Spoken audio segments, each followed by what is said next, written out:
This episode of Homemade was previously recorded in front of a live stream audience who asked questions and cook along during the show. If you love cooking and want to join us in the kitchen, visit homemadecooking.com to register for free live classes. Now, let's get cooking. Hi, everybody. Welcome to Homemade. So tonight's recipe is a Pavlova. Has a little bit of interesting history. The Pavlova is a meringue, and it was named after a Russian ballerina by the name of Anna Pavlova. Of course, Anna Pavlova would have to be a ballerina, right, with a name like that, or some type of entertainer anyway. So New Zealand and Australia both take credit for it, and I guess it's a little bit of a battle, which I'm not getting into. One of those places created it in the early 1920s, and it was designed after this ballerina it was reminiscent of her white, fluffy tutus. So kind of a fun story behind it. In the chat and admitting people tonight is our fabulous chef Meg, culinary producer here at Homemade. Hi, everybody. Welcome. I'm really excited for this. I don't know if I've definitely had meringue, but I don't think I've had like the full Pavlova with the berries and everything. So I'm excited. Chef Meg, you are in for a treat because I tested it once and it came out really well, but I don't know, for some reason I felt like I should test it again, probably just because I wanted to make another one, and added some different accompaniments with it the second time just to make it a little bit different. So again, it's a meringue that's super versatile, so you can kind of play around with it. Nothing like the one we're doing tonight. Nothing's going to beat this beautiful fresh whipped cream on top and some fresh seasonal berries or fruit, whatever's in season in your area. So I'm going to go ahead and get started. And we have these gorgeous fresh eggs that are a little bit on the small side. So a standard large egg is about 2 ounces. And a small egg is about 1.5 ounces. So there's just a little bit of difference between them in weight. And so instead of 4 egg whites, which the recipe calls for, I'm going to go ahead and use 5 just to make a little bit more. And sort of the recipe calls for 4. So you kind of have to use your common sense and say, these are a little bit small. They also have really thick, nice, hard shells, which implies that they're super fresh. Eggs will separate, meaning taking the yolk and the white and separating them better when they are cold. Easier, I should say. Maybe not better, but it's easier to separate an egg when it's cold. But egg whites whip better when they're a little bit warm, meaning a warm room temperature, not heating them up, actually. So I'm going to go ahead and get started with, actually I'm going to crack the egg whites right into the bowl that we're going to whip them in. And I'm going to do that very, very carefully, trying not to get any shell or any egg yolk into the mixing bowl. So that's important for a couple of reasons. First of all, we don't want to come across the shell when we're biting into our nice crunchy on the outside, marshmallowy on the inside Pavlova. So I'm trying to do this really carefully. If I get anything in there I don't want, meaning shell or yolk, I'll just go ahead and kind of fish it out. It looks like I did okay. We're off to a good start here. So I'm starting the egg whites, just whipping them. I left them at room temperature for about that last hour or so.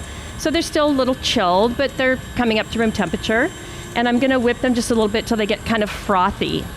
And then the recipe says to put the sugar in 1 tablespoon at a time.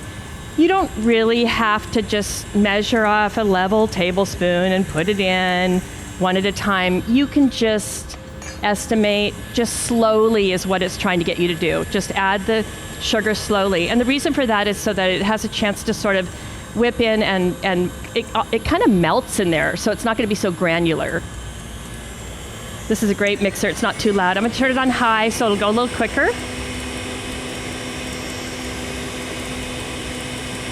They're going to get shiny and glossy and stiff, kind of all at the same time.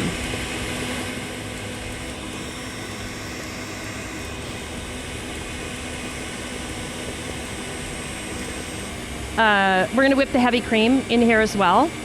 And heavy cream has a high fat content. So we do the egg whites first. They don't like fat. And then we do the heavy cream in the same bowl. We're going to scrape this bowl out with a rubber spatula, and then we can just do the heavy cream in the same bowl. So let's see what's happening here. So they're nice and glossy. You want to make sure and stop the machine always before you scrape the sides down. And we're just about there. We've got one more thing. We have cornstarch, which helps bind, so it's going to help keep it together. We have white vinegar. What does the white vinegar do? The white vinegar is acidic, so you could use lemon juice or something else. I would just make sure that it's a light color, not a red wine vinegar or an apple cider vinegar that's going to discolor this beautiful white meringue. Or the distilled vinegar. And what it does is acid will cook proteins. So egg whites are 90% water and about 17% protein. So we're going to do a really, really low temperature, and the acid will actually bind those proteins together. So now I'm going to mix a little bit of this delicious vanilla extract and the vinegar and the cornstarch, and I'm just going to kind of mix that in.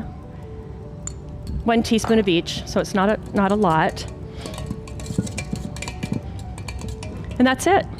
So to prepare your pan for the pavlova, I have a couple of things to show you here. We have a piece of parchment paper, baking paper, which is kind of important to have for this. I think you could probably bake it directly on a pan, no problem. It's a really low temperature. We're just trying to avoid the browning, and we want it to come off the pan. So if you have parchment paper, I'd recommend that. And then you could use a plate, draw a circle around, or a pan lid, look for the size that you want. So we'll just go ahead and use this plate, and I'm using a pencil, so once I get my circle drawn, what I want to do is I want to flip the paper over, because I don't want that. I think pencils now are made out of graphite, is that right? So I want to flip it over. I don't want to bake that into my dish. And then here's another little trick. Have you ever piped something and the paper keeps coming off the pan and it's really annoying? So if you take a little bit of glue, aka meringue, and glue this down. Is it harder to clean the pan? Yes, but it's going to be a lot less annoying than it is when you're trying to pipe something or decorate or shape something, and it's constantly coming up off the pan. And then you just have fun. You could pipe this if you wanted to make it, but the pavlova is kind of a rustic dessert. It doesn't have to be perfect. We want it to bake evenly all the way across and all the way through. So we're going to make it as uniform as possible. So I'm starting by just putting everything into the center. We'll just scooch this around, starting in the center and pushing out towards the circle edge, and I can see that really nicely through the parchment, even though the paper's flipped over.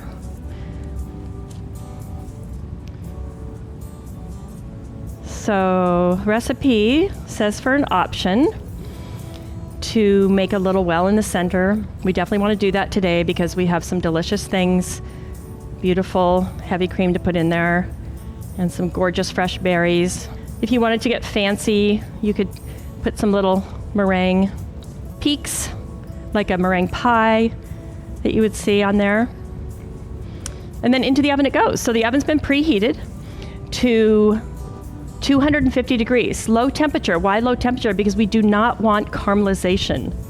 So I'm going to put this in the oven, and an hour and 15 minutes recipe is amazing that it worked both times I've made it. This is the third time.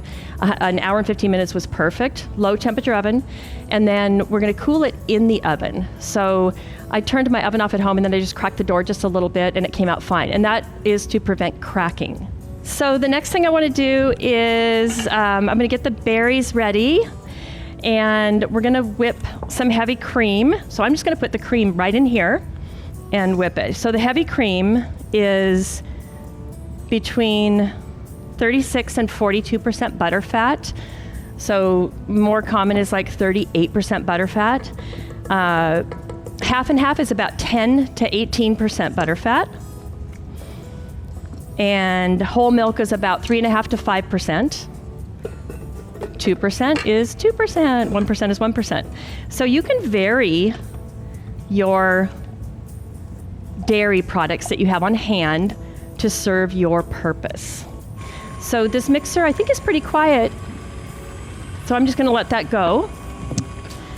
So anyway, we're going to move on to the berries. Beautiful, beautiful fresh berries. Today we have strawberries, blueberries, raspberries, but you could definitely mix this up or use other fruits also. So I'm going to keep an eye on the cream because you don't want to over whip it. If you over whip the heavy cream, there's going to be some issues. How do you make butter? You make heavy cream first, and then it's going to turn into butter. It's going to curdle. The liquid is going to separate from the fat, and so you discard the liquid, and then you have butter. You want to bring it to what we call soft peaks, and then we're going to whip it just a little bit more after that today. So zest, because I'm going to squeeze a half a lemon, I went ahead and washed lemon and cut it ahead of time, but typically you'd want to take the zest off first, wash it, dry it, take the zest off, and then cut it in half. But because it's a nice big half lemon, it worked totally fine. Let's throw the zest on to the berries along with some of the juice. And then I like to use honey because that's a big lemon. It barely fits in there. I like to use honey because we have sugar in everything else. So I think it's kind of nice to add a different flavor. The honey will just add another little element, different element. So just a little bit. And you would want to vary the amount of sugar or honey depending on how ripe and sweet your berries were. Remember, the meringue is quite sweet. So I'm just going to add a little bit of sugar to the whipped cream because I don't want this to be cloyingly sweet dessert. We want to definitely showcase everything and not just taste sugar and sweetness. So I'm going to use powdered sugar. And we'll just put a little bit, whoops. I always like to sift powdered sugar because it has lumps in it that sometimes don't always come out.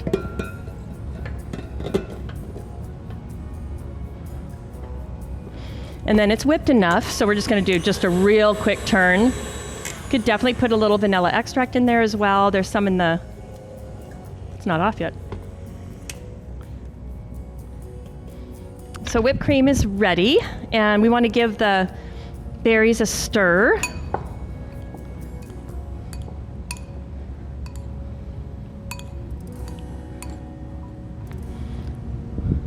Okay, here's my story today. I made a Pavlova at home yesterday to bring today. I took public transportation, and I got my Pavlova here in one piece, and it was beautiful, and I have a witness, Chef Meg. You saw it. Yeah, it was beautiful. It was perfect, and I saw it. She saw it. So very delicately, I just took the lid off. It wasn't a snapped lid or anything. I just took the lid off, and I watched my Pavlova kind of crumble a little bit. And here it is. Made it on public transport. But it cracked just today when we got here, around here. Why did it do that? I don't really know. It doesn't matter. It's a beautiful dessert. I'm going to put beautiful whipped cream and berries on top of here. I also wanted to show you a couple of little individual ones that I think will be fun to work with. So I just made some small ones to play with today as well. And then I had time when I got here. So this is how fast you can make one. So we just made another one. Pavlova for all. Lots of Pavlova. You can never have too much Pavlova. You see this already? It's already separated, okay? So we're gonna delicately try and transfer this. We'll move it to the plate, and that'll give it, look at how rustic that looks. We all collapse under the weight of being perfect, you know? It wanted to cool in the oven a little bit longer, but that's okay. All right. So we're going to put the whipped cream in the center. And I'm going to make a little individual one too. Lots of stuff you could do is, first of all, these two individual ones, you could make a ice cream sandwich. You could put some ice cream in the middle of it with some fresh berries. You could put the fresh whipped cream. We could put a little creme anglaise on the bottom of a plate. And then we'll keep the nicer one for the top. Maybe make a little sandwich thing here. So we'll make two here. We'll make a little individual one, and then we'll make the larger one that you would serve whole, present whole. This would look really beautiful on like a cake platter too, if you had a standing cake platter.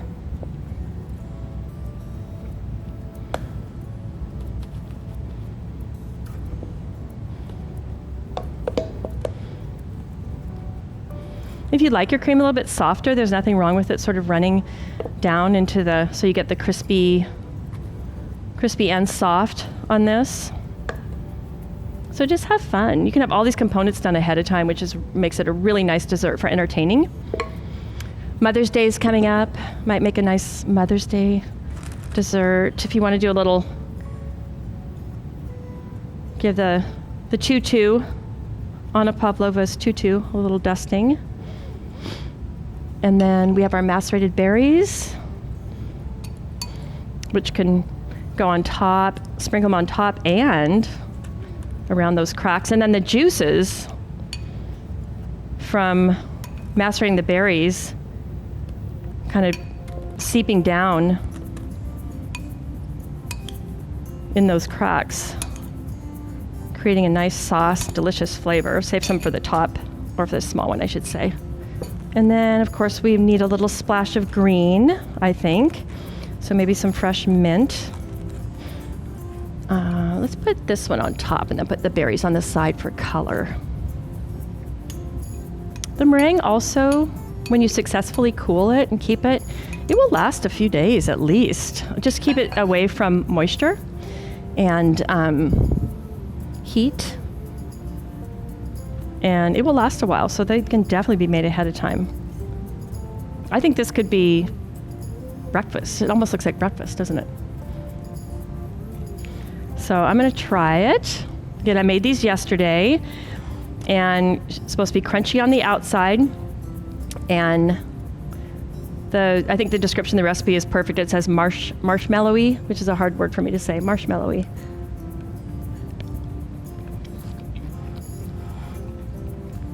It's such a great combination of texture, flavor, a little bit of heaviness with the cream, so some richness, but with those fresh berries.